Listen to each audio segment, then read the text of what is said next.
Sairam students, today we are going to learn EVS 1 Geography, 9th chapter, Maps, Our Companions, Part 2.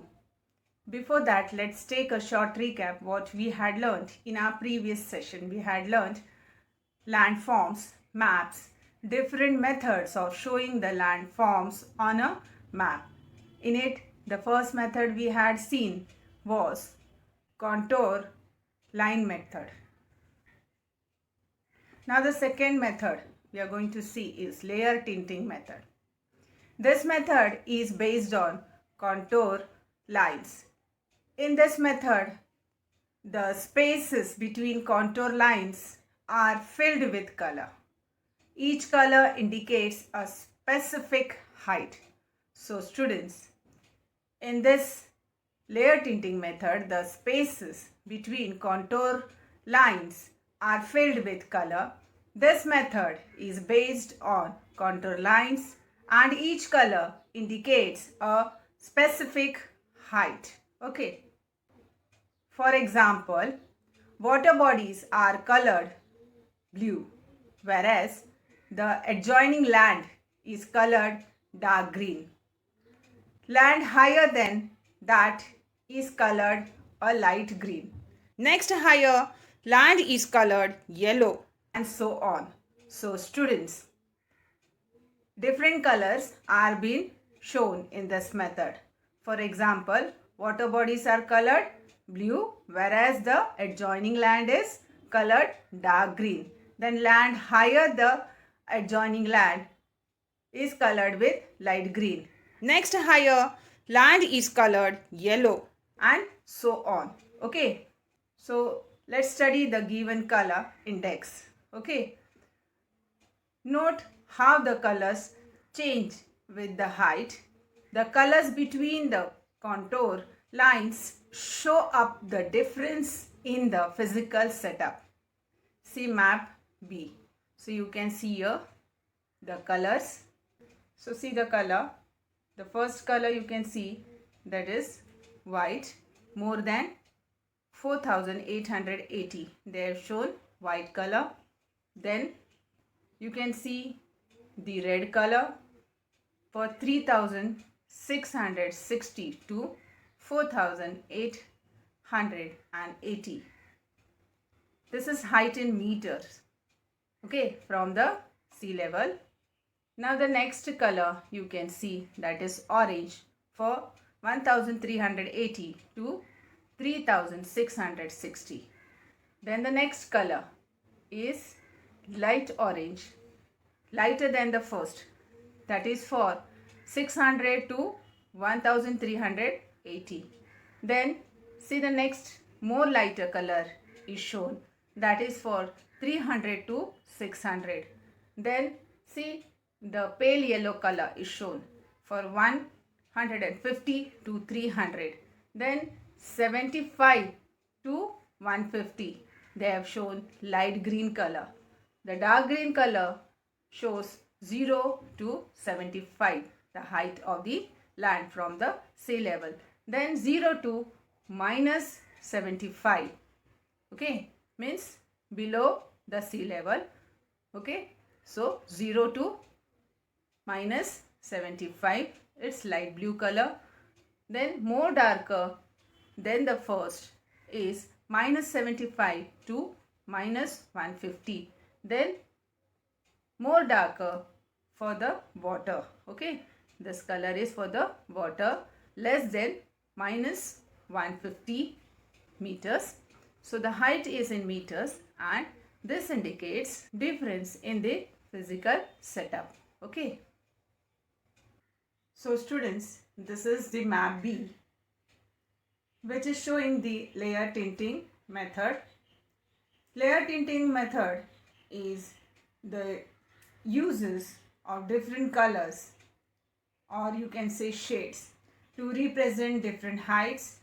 It is a mapping convention for darker colors to signify greater height. Okay, so you can see here in the index they have shown us. When using layer tinting, green is often this green color is often used for lowland, then yellow is for higher land, and brown color for the highest land. Okay, your dark brown color is also shown, that is more higher than the before. Okay, so students, now the third method is digital elevation model. So elevation means in Hindi we say unchai. This is the most modern method.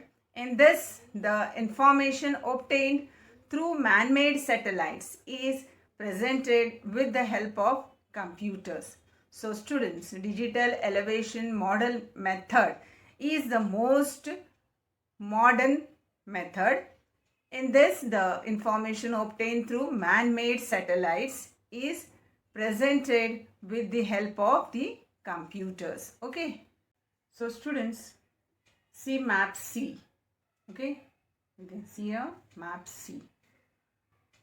In it, we can directly observe the differences in the height of the landform. See here the differences. Okay. So you understand what is elevation? So elevation is distance above sea level. Elevation are usually measured in meters or feet. They can be shown on maps by contour lines which connects points with the same elevation, by bands of color, or by numbers giving the exact elevations of particular point on the earth's surface. Okay. So students, maps made using the above methods help us to understand the physical setup of a region. In other words, they give us an idea of its height, relief and slope. So students, maps made using the above methods means digital elevation model method help us to understand the physical setup of a region. So in other words, they give us an idea of its height, relief and slope. Okay. Using computers, we can even find the height of each point on a digital map. Physical maps can be used in military operations, tourism, drawing up mountaineering routes, in making regional development plans, etc. So students, physical maps can be used in military operations, tourism, then drawing up mountaineering routes means ways, in making regional development plans, etc.